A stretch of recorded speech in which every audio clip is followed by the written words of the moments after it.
Hello, everyone. It's Shane Kanto, your Wasteland Reviewer, and welcome to Lost in the Wasteland, my weekly interview show where I get to get a little peek into somebody else's perspective on movies. And this week we got Nick here, who is making his second appearance on my channel and met through SiftPop. And Nick, thank you so much for coming on. Thanks for having me. So before we get into the questions, if you'd like to shamelessly plug anything for the audience to check out some of your work. Sure, yeah, I'm a contributing writer for SiftPop, and right now I'm actually just putting up the finishing touches on my spoiler-free Westworld Season 4 review for the site. And I gotta tell you, there is nothing harder than writing a spoiler-free review for a show like Westworld. I'm like hitting my head against the wall trying to make this somewhat coherent without giving anything away. And I don't think I did a good job. I remember I wrote the Endgame review for SiftPop back when that came out, and I'm just like, what do I even say? Like, what do I even say to be like And as vague as the this trailers? is a movie that exists. Go see it. You'll like it. Yeah, exactly. And Oh man, I can't even imagine. Westworld's complicated. Like, not only is Westworld like tons of spoilers, well, it's just complicated. Just trying to like Yeah, reason out what the hell's going on. talking. I pretty much just boiled it down to the performances are great. The show made me feel this way at times and this way at other times. And if you watch it, you'll totally understand. There you go. Uh it's quite the show. Thanks, Jonathan Nolan. Yeah, Um, right. but to get things started, Nick, this may be everybody's favorite or least favorite question, but what's your favorite film? Well, it's both my favorite and least favorite question because I'm going to cheat and we'll talk about my absolute favorite film a little while later because one of your other questions answers it segues into it better. Yeah. But like I'm like one of those people where it's like, well, what genre are we talking about? Yeah. Because I have like a 1A, a 1B, a 1C. But my absolute favorite movie is The Empire Strikes Back, but like kind of like in a 1B scenario, it's Back to the Future too. Or Mhm.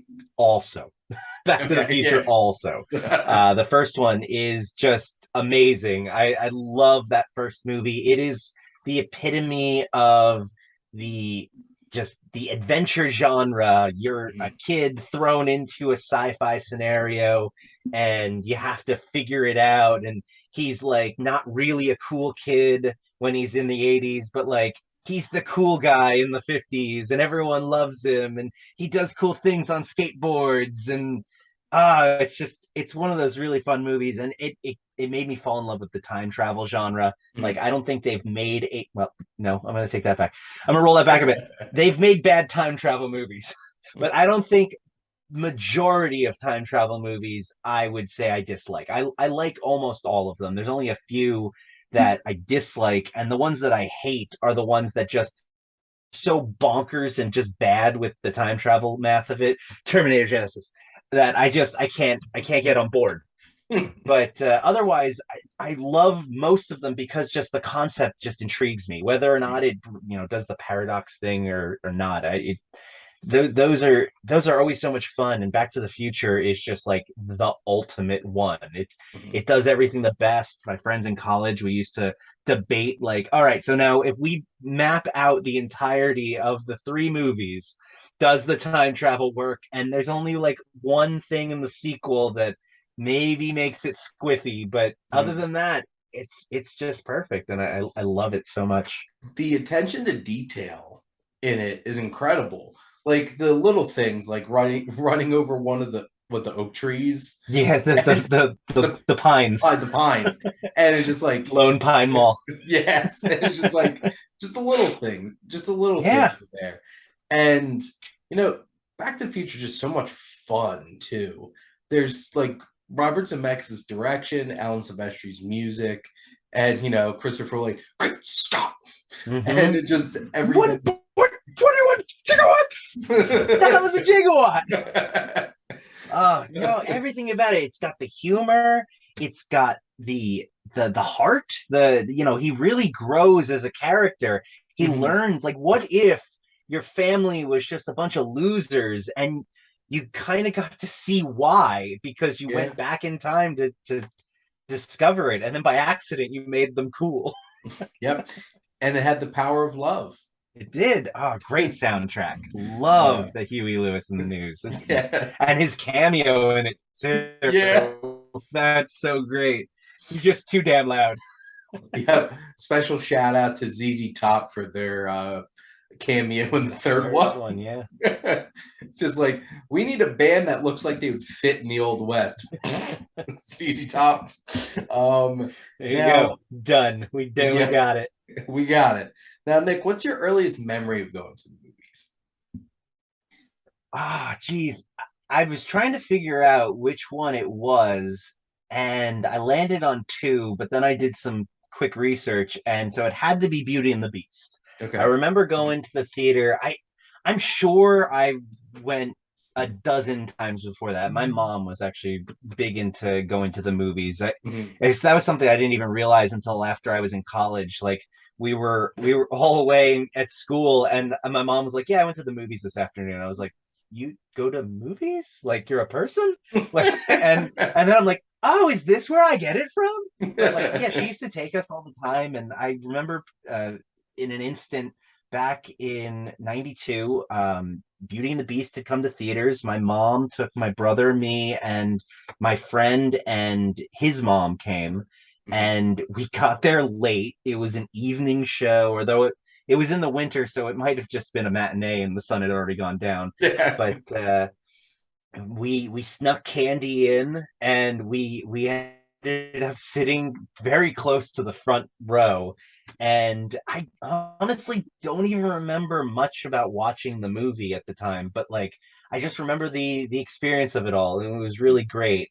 um so that would be my earliest one, but then I did have one that I wanted to mention because it was this one I remember like start to finish, the Uh-huh. whole movie. And it was only a couple months later, over the summer, Batman Returns. And I think I remember it because like I would have been like 7 at the time, which is Bit arguably way too traumatizing. young for that movie. And my parents realized this way too late because we loved the first Batman. Yeah. And it was just one of those movies. Oh, that one's great. We'll go see the sequel. We spent the whole day at the pool afterwards. We got dressed. We went to the movie theater as a whole family, and we sat down and we watched it. And that movie had me mesmerized. I remember every single moment of that Mhm. movie, that first time seeing it. And that must have been the first real movie theater memory I have, like that. It just stuck in me. I remember walking into the theater, like I was so pumped to see that Mhm. movie. Yeah, speaking about you getting way too close with Beauty and the Beast, I remember being in like the fifth row watching Space Jam when I was a kid. And I'm just like, just Michael Jordan just being like, like right in your just face. dunking the ball on you. Yeah, exactly. Now, do you have a particular favorite genre, Nick? I'd say it's in the action adventure Mhm. genre. I especially lean more towards the ones that are comedy driven. It's kind of why the MCU at the moment is just hitting so hard for me. Like, Mhm. it it's essentially sucked up that genre. Like, you don't really get a lot of action adventure anymore, and comedies are usually just straight comedies now. Yeah. So they're kind of nailing all of those quadrants for me. And that's kind of why I like movies like Back to the Future, Indiana Jones. Like, they're fun. They're not too globe-trotty, but they're, they exotic places, and the characters always get into some kind of a mess, and it's Yeah. fun. I like Die Hard, that those kind of movies. Those are probably my favorite. I wanted to say sci-fi at first, but I'm just like, actually, I looked them over. I'm not actually a big fan of the genre as a whole, but Yeah. uh, yeah, action adventure is really where I like to land a lot of the times. Yeah, and you're definitely right with like a lot of this like comic book movies have kind of taken that foothold there. Cause like I remember even with like Lost City that came out earlier this year, I'm like, you don't see a whole lot of movies like this You anymore, to be don't. perfectly honest. And like The Mummy, Pirates of the Caribbean, like Yeah. those, like I love the 99 Mummy like so Yeah, much. oh my God. I can't wait for my kids to be a little bit older so we can show them that one because we just went through the Pirates movies a couple months ago over the summer. Mhm. And when we watched that first one, I couldn't believe how amazingly fun that movie is. Yeah, I had forgotten because the others were it's diminishing returns all the way down with yeah. the sequels, but that first one is a truly great movie, and it's probably in my top 20 of all time. Just how good it is.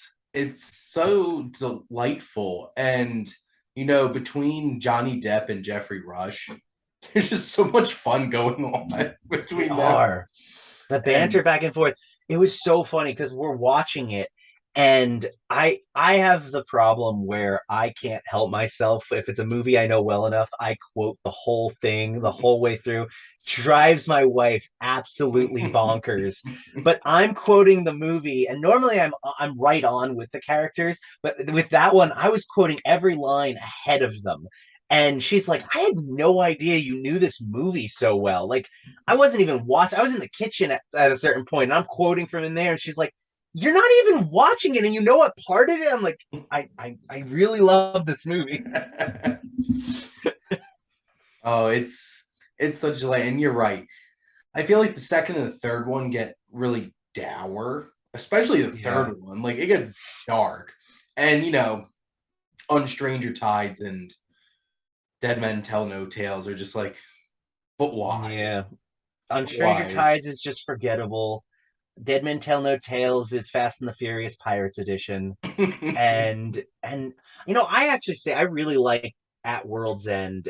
Rewatching it, it solidified that yes, I do enjoy this movie. I definitely think it could have been trimmed a little, but all of the problems I have with the third one stem from my dislike of the second one. I really didn't like the way that they took Dead Man's Chest is the second one. Yeah. Yeah.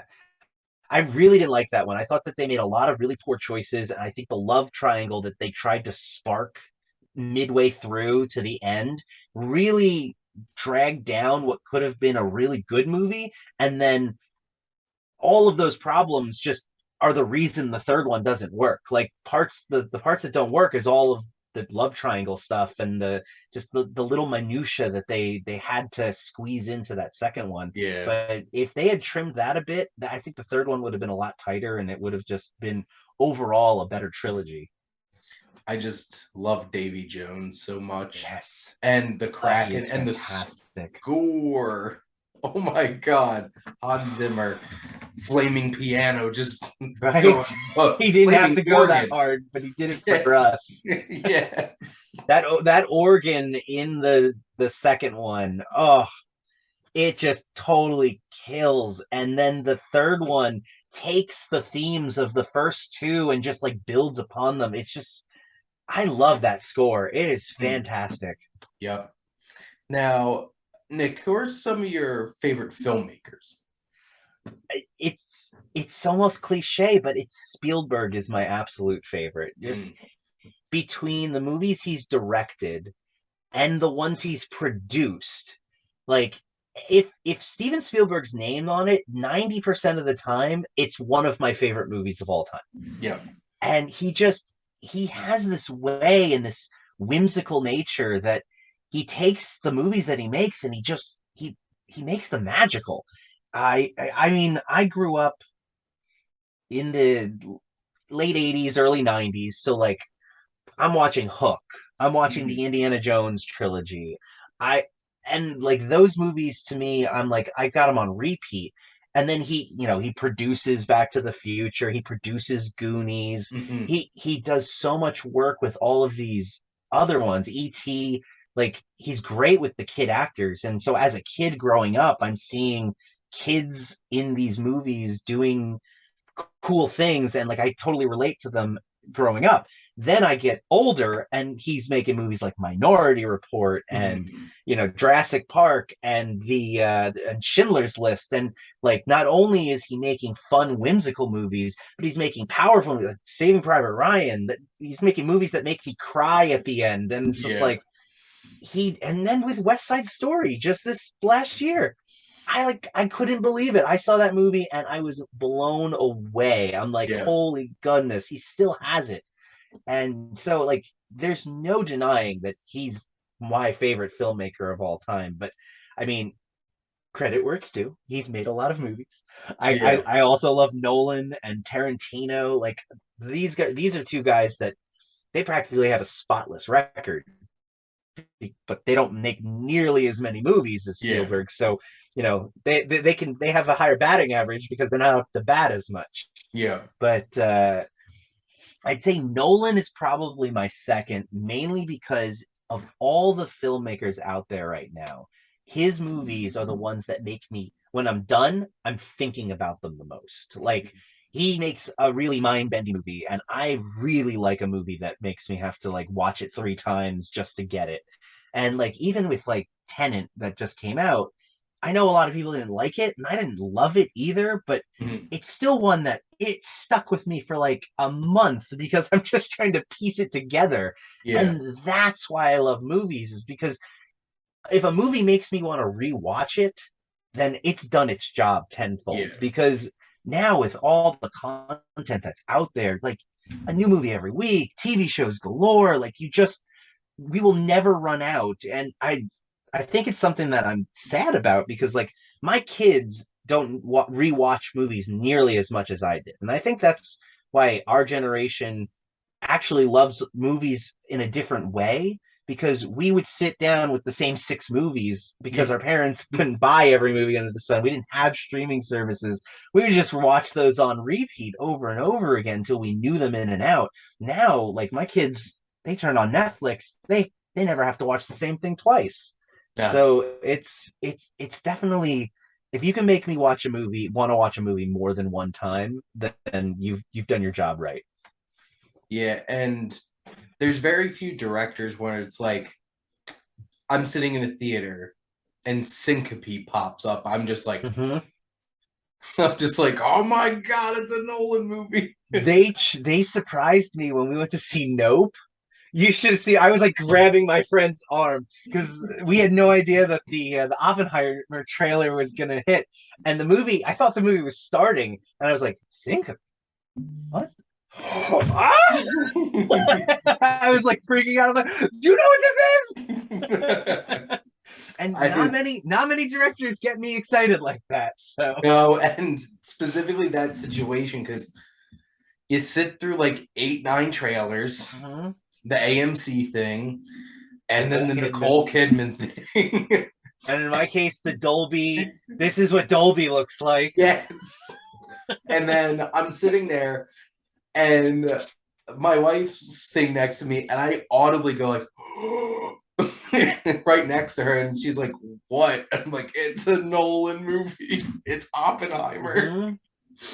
So Oh, it's great. And when you see a Nolan trailer, you don't like I try to avoid trailers now because they're just so spoilery. But when a Nolan trailer comes on, you're not gonna have any idea what the movie's about. But it's gonna show you things that make you go, yes. well, and especially that teaser, that was not what I was expecting Oh, from a agreed. teaser trailer for that film. Now, getting in front of the camera now, how about some of your favorite actors, actresses? My favorite actor is definitely Robin Williams.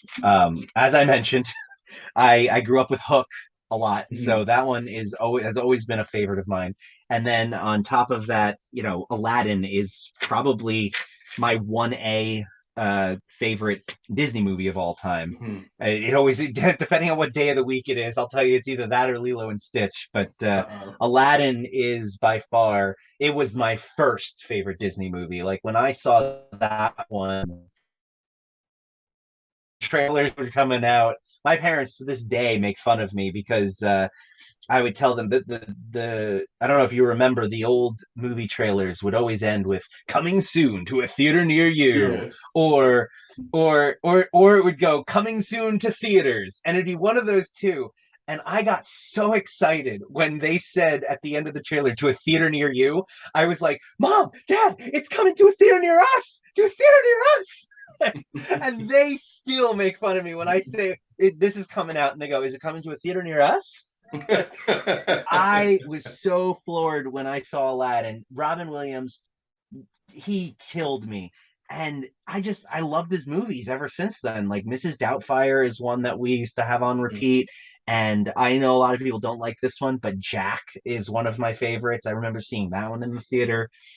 And Jack might have been one of the first movies where I ever cried in a movie theater. And I would have been about, I don't know, 10 or 11 at that point. But my goodness, that movie just crushes you at the end.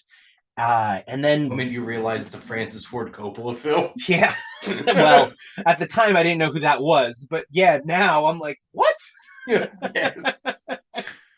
Godfather level. Yeah. But his movies are just so great over the years. I mean, Birdcage is to this day one of my favorite comedies. Like, I couldn't obviously see it when it first came out, but actually, I probably could have. My parents were a little strict though. But when I did finally see it, I was like kicking myself that I hadn't seen it sooner and that I couldn't watch it more because it was just so funny and he is so great in it. And then I knocked off Dead Poet Society only last year for the first time I was able to watch that one. And that it's just he's so good in those dramatic roles as Yeah. well as his comedy. Like that and Good Will Hunting, even 1 Hour Photo, where he's like super freaking scary. Yeah. Like he had both sides of the spectrum. And then just as a human being, like it's really heartbreaking that he was going through so much. But like you read about the philanthropy that he did, going to children's hospitals and donating his time and his money and creating charities. Like he was just a wonderful human being. And so it's so great to hear that not only was he amazing on screen, but he was amazing off screen as well. Yeah. Now, what's a film that you feel like you could literally watch every day? Okay. So the cheat answer is the Star Wars trilogy, but it would have Yeah. to be the original trilogy, all three back to back. But Yeah. the real answer, I think, I could watch right now Spider-Man Into the Spider-Verse. I could just put it on probably every day. Like, it's a movie that instantly shot into my top 10 favorite movies of all time. I just was so taken by that movie. I was never a fan of the older Spider-Man movies. I Spider-Man Homecoming was the first time I ever walked out of a Spider-Man movie without any complaints. Like I was like, I really enjoyed that. This is so weird. I've never felt this way about a Spider-Man movie before. And but then when Spider-Verse came out, I was just like, there's Spider-Verse, and then like down here is like my next favorite Spider-Man movie. Like I absolutely loved it. It was not only hilarious, but it told a really fun story. It wasn't afraid to get into the minutia of like multiverses. It it had great characters and just that final punch of Miles really coming into his own, realizing that it takes a leap of faith and just the soundtrack to go along with it. Like Yeah. I still get chills just listening to the songs. Like if it comes on in the car, I still get goosebumps every time when that song comes on at the point where I know in the movie when he jumps off the building and you see him going upside down. It's just, oh, I love it. I love it so much. And I also, that's one of those that I love it in addition to my own love because I took my kids to see it for the first time. And at the time, my youngest Lily, she was kind of at that phase where she wasn't quite sitting through movies all the way yet. She would get bored halfway through and like she'd go and have fun, but like she would start to fidget. And Mia was at the time, she's 9 now, but she was just past that point where she was finally starting to really get into going. Both of them were glued to the screen the entire time. Like they loved it. And not only did they love it, but then like they wanted to see it again. And that was the first time they had ever done like, oh man, can we see that again? I can't. When is that? When can we buy that? Like, and I think all of those factors combined is what makes it like one of my favorites. Oh, they don't live in an era when it took the year for a VHS to Right. come out for a movie. Oh, you don't even know. Now it's like physical media 3 months later. Right. Well, we're being mean to Mia right now because we're not Harry Potter movie fans. We're Harry Potter book fans. So Uh-huh. we won't let her watch the movies until she's read the corresponding book. So she's on Order of the Phoenix right now. She's reading it, Nice. and she's like, "This is the word. I could just turn it on right now." Like, nope, you're gonna read the book first. Get the reading. Nope, not allowed. This isn't happening.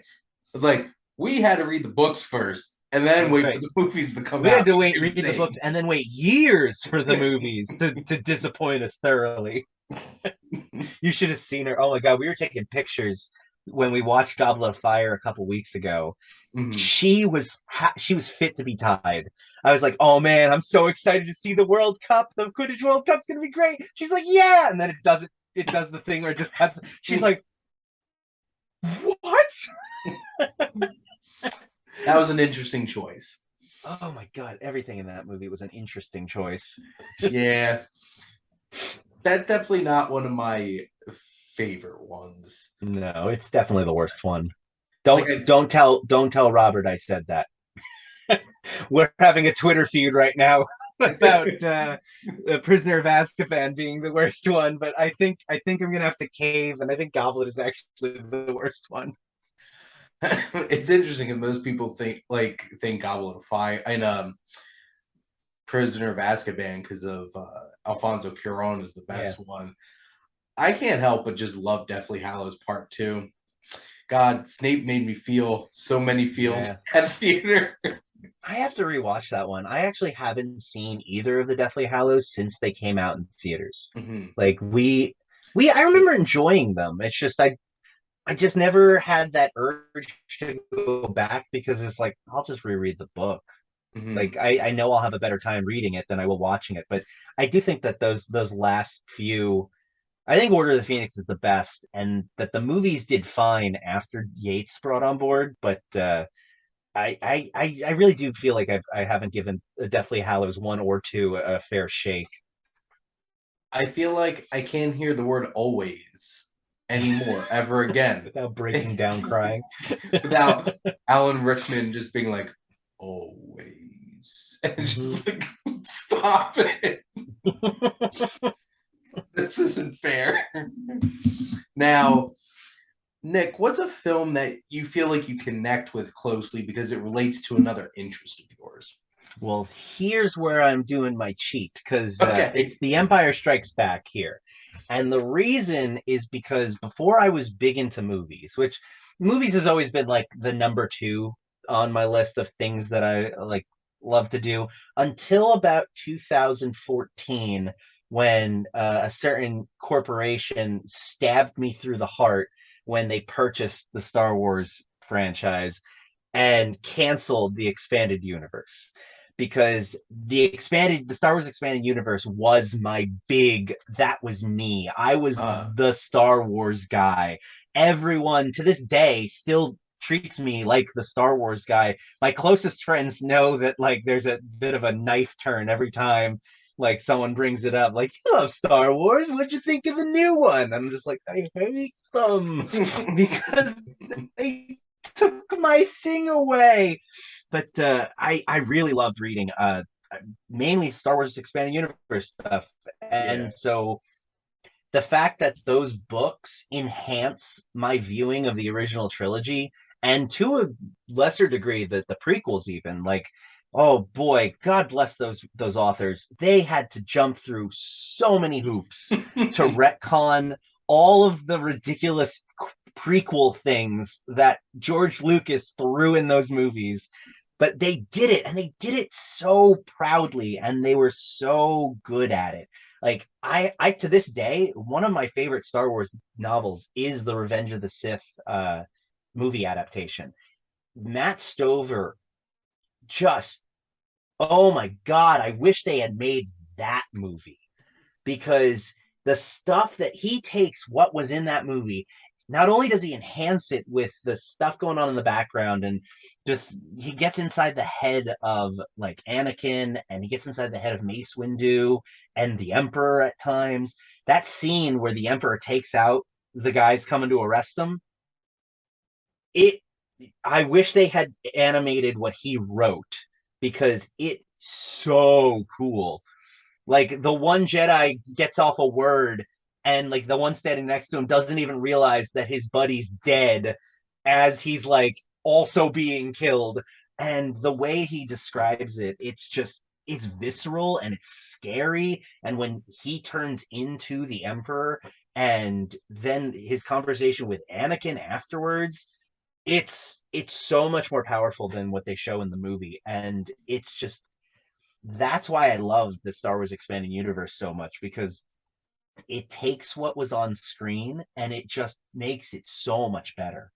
And when I then rewatch like Empire Strikes Back, I'm just like, all of this the force and the way that it works and the conversations they have about it in the books, it's so deep. And right around the time I was in college, the new Jedi Order was coming out, and they really focused on the two aspects of the force, the living force and the unifying force.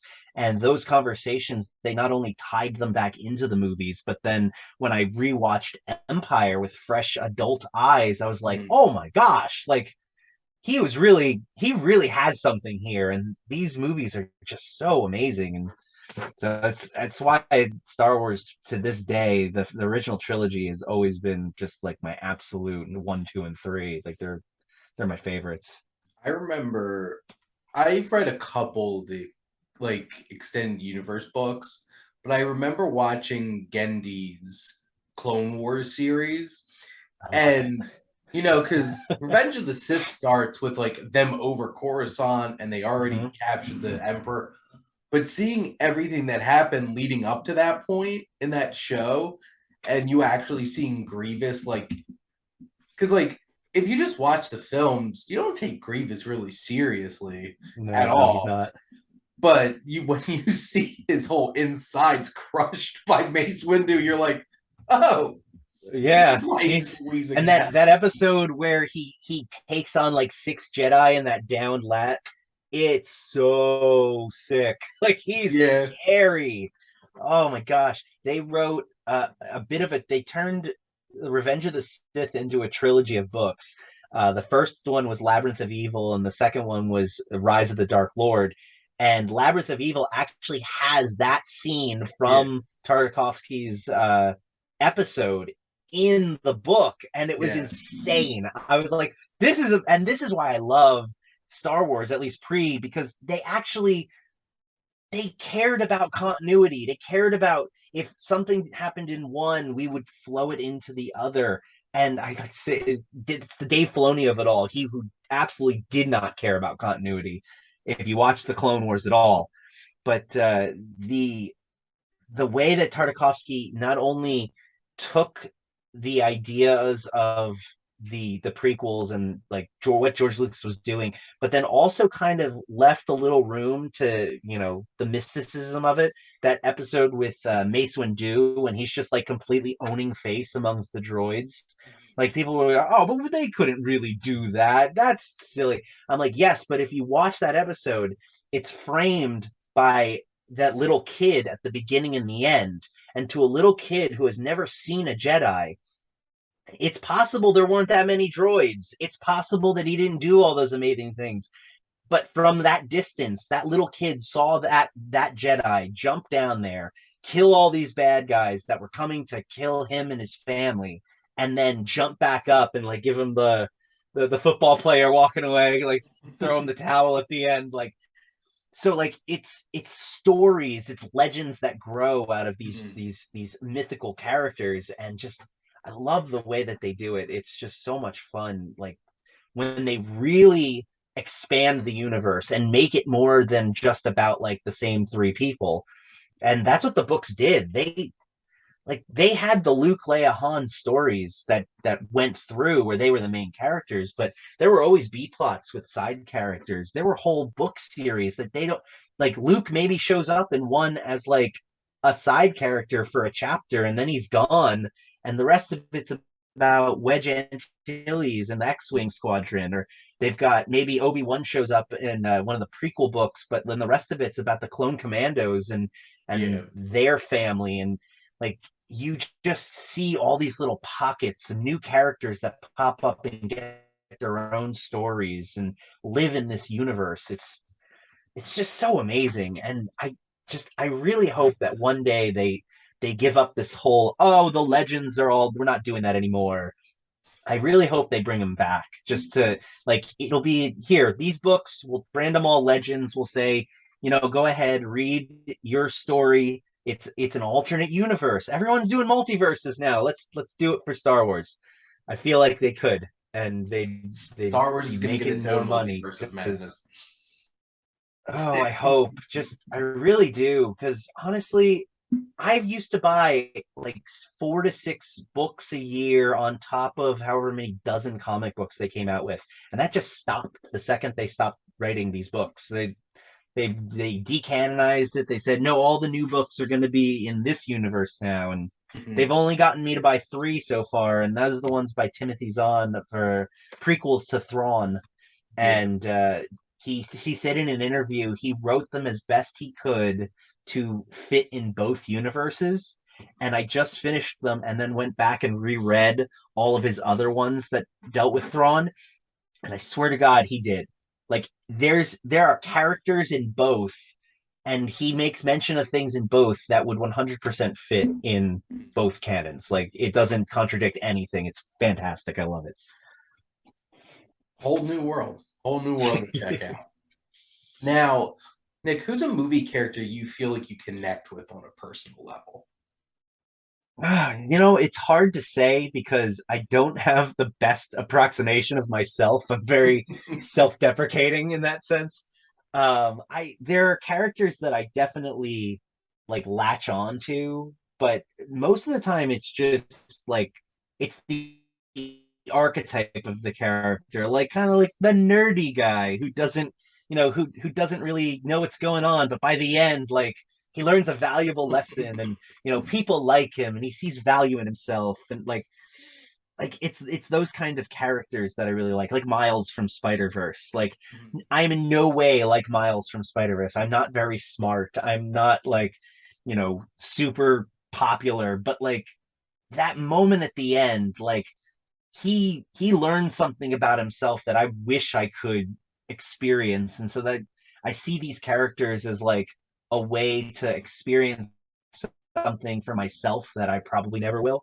And those are the ones that I really latch onto the most. Like when Jojo Rabbit at the end realizes that, oh, the world is a lot more complex than it is in my imagination. Like I those kinds of revelations. Like I feel like at one point I was Jojo Rabbit, where like I didn't everything was rose colored glasses, and Mhm.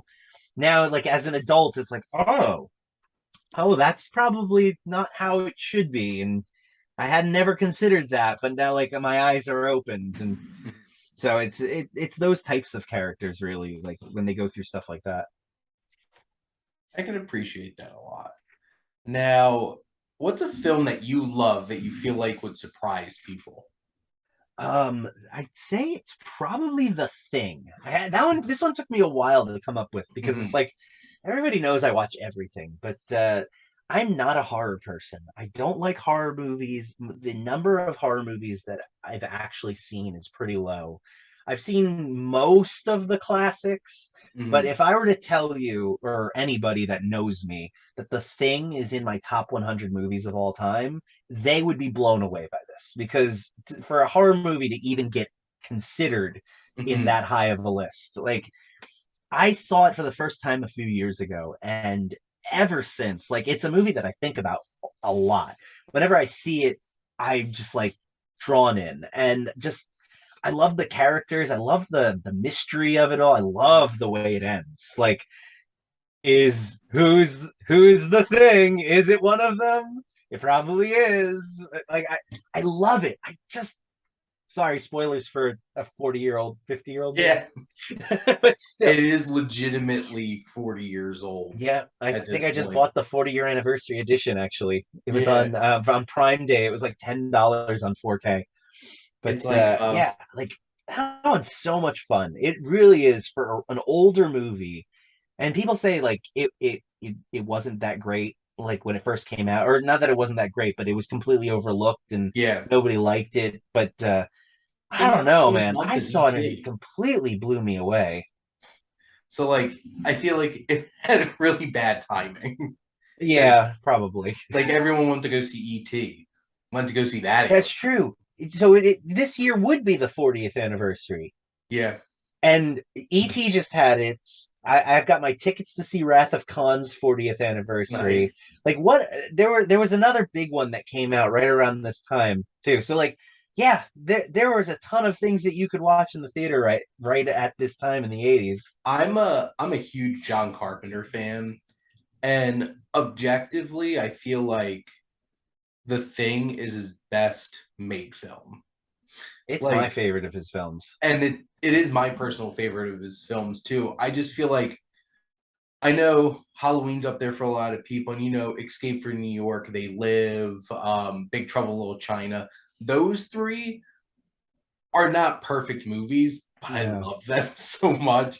But you like those feel like they are undercut by a lack of budget because like they were like Especially Big bigger, Trouble Little China. yeah, they're like bigger ideas that feel smaller than they should be. But the thing is perfect. This setting, the claustrophobia, Kurt Russell's hair, and his beard. And one of my favorite lines in the history of cinema when he comes confronts just this giant amalgamation is just like, and he's just like, well, F you too. And just shuts the explosives at him. Just like, yes, McCready is the shit. Kurt Russell is just great at everything. Even when Yep. he's Santa Claus, he's like perfect. It's the coolest Santa Claus ever. I actually was just talking to someone the other day. I cannot believe in this world of rebootquels and legacy sequels, how we haven't seen a sequel to Escape from New York.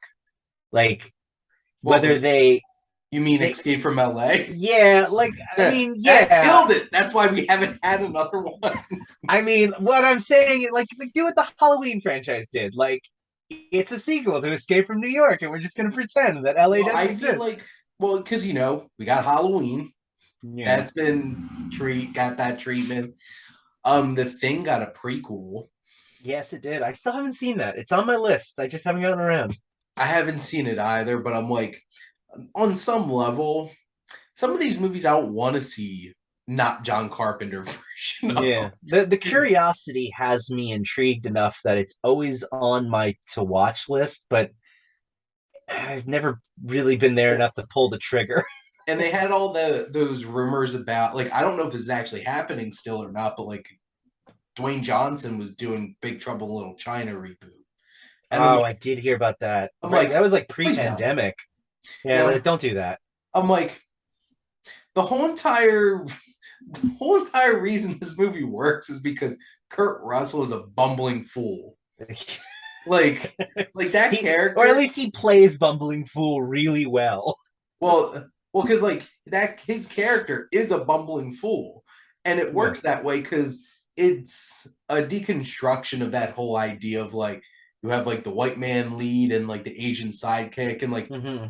he's the real hero of this movie because Jeff Burton is just an idiot, gets knocked out in the middle of the climax of the movie, and it's just like he doesn't do anything. But like you can't. That's not believable if you throw the Rock in there. No, He because looks like well, he's not going to let that happen. He's like for all the crap people give Vin Diesel with him and the Rock and Fast and the Furious. The Rock feels like he might just be the more friendly version of that kind of a diva. Like his movies are not good. Like they're entertaining, sure, but like every time he's in them, it's just I don't get invested because it's like another Rock has to do his Rock thing. I'm not looking forward to Black Adam. Like I'm No. curious more than anything, and it's just Super Pets. I think solidified it for me. Like I never want to see another Kevin Hart, Chris Rock, or Chris Rock. Sorry, Chris Rock, The The Rock. Rock, Dwayne Johnson movie ever again. Just it's they it's not even Kevin Hart's fault. Like I kind of feel like I would have watched a Bat Dog movie. It's the fact that Um, the Rock has to come in and be the center of attention, and it doesn't work for me. I want a spin-off of Kevin Hart's dog and Keanu Reeves' Batman because they were the best part of that movie. I want if we're gonna make a movie about the best part of that movie, I want a Dog L movie with Keith David as Dog L. This is honest to God, that was the only time in the movie I was like, okay, that was the idea of the movie, and they built it out from there. Yes. It was the only part that I loved. See, this is great. I love this. Do more of it.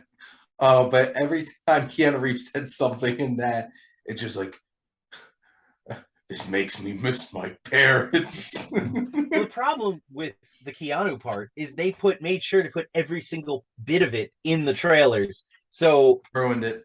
I'd already seen them all. Every movie played that thing that I took the kids to, so we saw it like 100 times. Yeah. Uh, But yeah, I don't don't touch Big Trouble in Little China, please. yeah, she really shouldn't. I mean, didn't he want? No, it's not The Rock. Someone else is doing Roadhouse too. Didn't they The just what? announce a Roadhouse reboot? Oh, it is. Oh, who crap? I know Conor It's McGregor someone.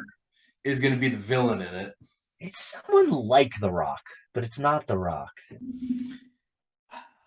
I can't remember. It's somebody I don't want. I'm sure it's because it's another unnecessary reboot, and then they want to reboot Ocean's 11 now too. Like I'm so tired of these reboots. Just I'd rather see an Ocean's 9 sequel to the Ocean's 8 than an Ocean's 11 reboot. Oh, I take Ocean's 14 and just bring them That all too. back. Because Well, they like can't bring all of them back. poor R.I.P. Carl Bernie Reiner. Mac, Carl Reiner, and Bernie Mac. Oh, and Bernie Mac. Yeah. Oh, God, I always forget too soon. Well, we still have George Clooney, Brad Pitt, Matt Damon, so can bring them back at least. Seriously. But What about the Linus prequel? yes. Oh my god, de-aged Matt Damon. Because like definitely doesn't look like they can make him look younger. He already is kind of young looking. But Nick, my last question for you is what do you love most about movies? I'd say I love the escape of it all. Like just living in these worlds that can exist, but like getting to use your imagination to see them come to life, and then especially like movies that get made from books, like you have a picture in your mind's eye, and then you get to see them on the big screen, and just the visuals, the sound, just like being in that dark room, it's just it's so magical, and I love it. It just that 2.5, 3 hours that you're in a theater watching a movie is just like some of the best times of my life. And like even at home, like putting on a movie, like on a Saturday morning, tossing on a Pixar movie that you and the kids can watch, that just it's always fun to have these stories playing. And I really it's the storytelling that I just love a good story. And if you can make me feel something or even tear up a little, like you've done your job. And that's really what I love the most about them. Awesome. And how I always like to wrap up this show is my guest gets to ask me a question. So what would you like Okay. to ask the Wasteland Reviewer? You know, I had the whole podcast to think about this question. And I still failed absolutely miserably at this. So, all right. What is your favorite guilty pleasure movie? Movie that is just everyone knows is bad. You know it's bad. It's a terrible movie. But for some reason, you watch it and you just giggle the whole way through because you love it.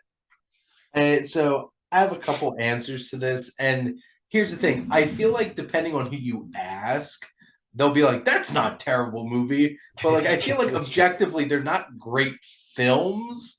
But like I I'm in love with every 90s Adam Sandler movie.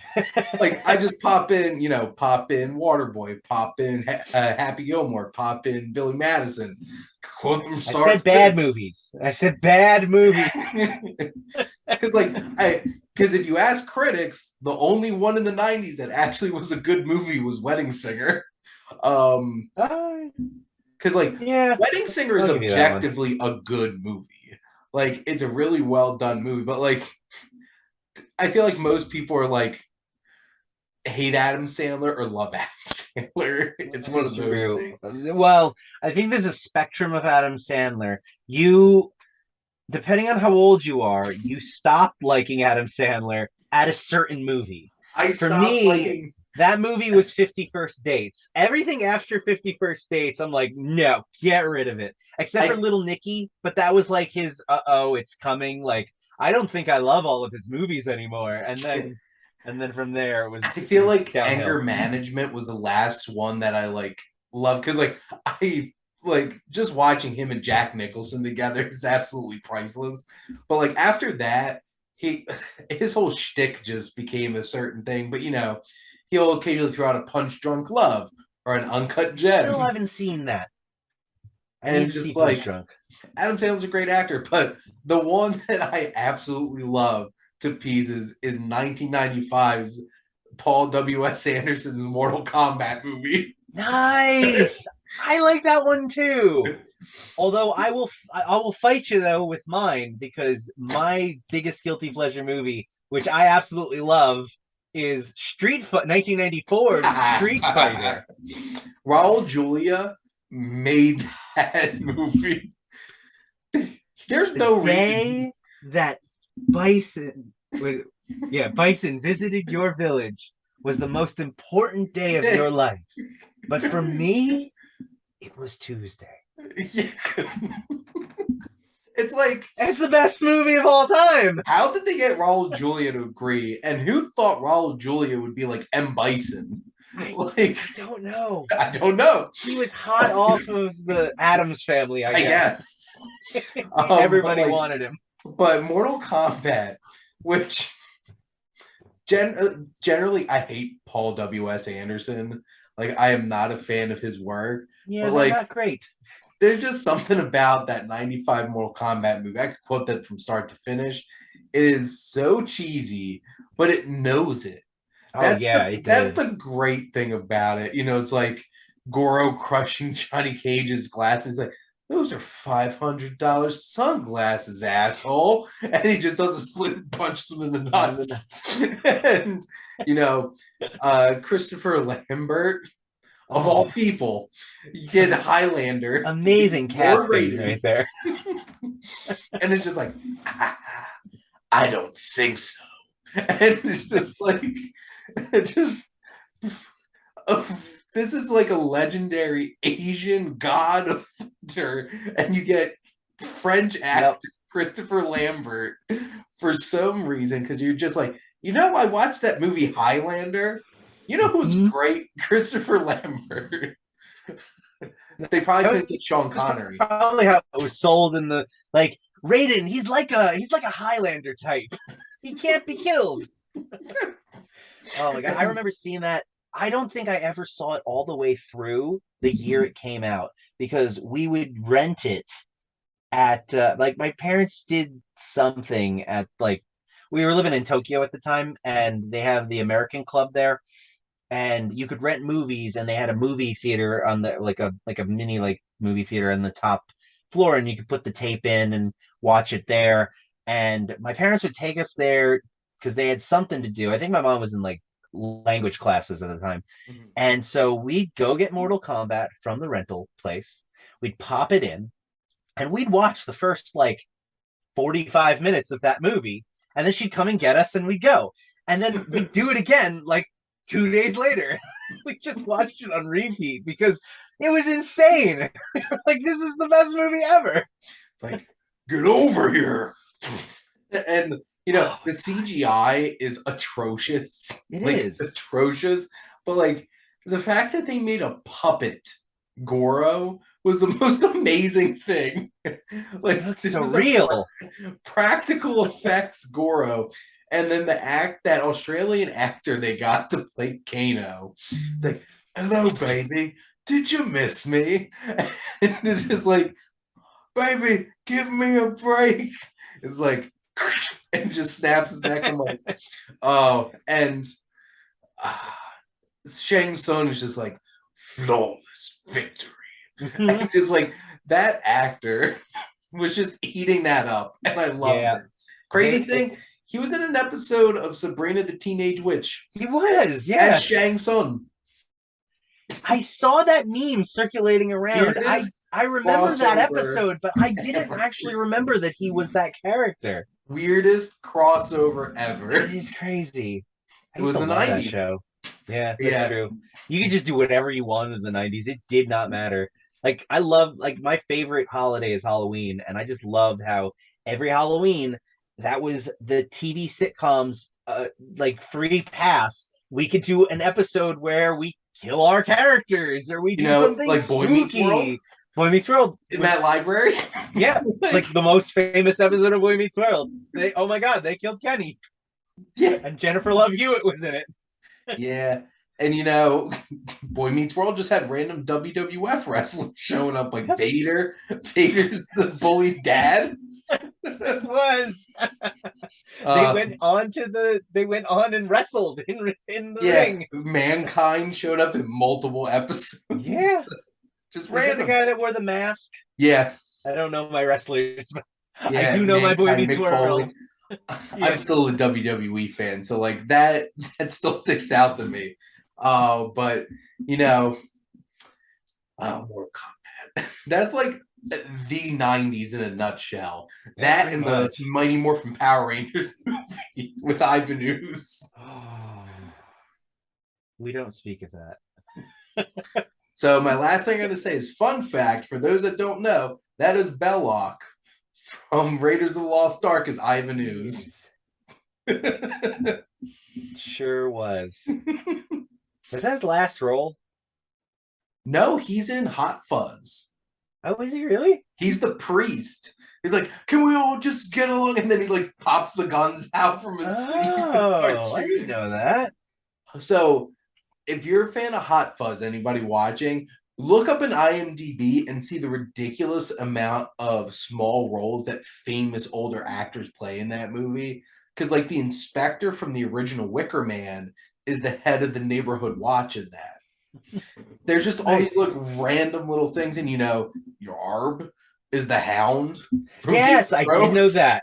Yes, And like Olivia Colman's in it, like before she was even yeah, a she's the little bit one famous. female policeman officer. Yeah. I have such a storied history with that movie because I've only ever seen it 3 times. The first time, I absolutely hated it. Hated it beyond all possible. I did not get it at all. The second time I saw it, I loved it.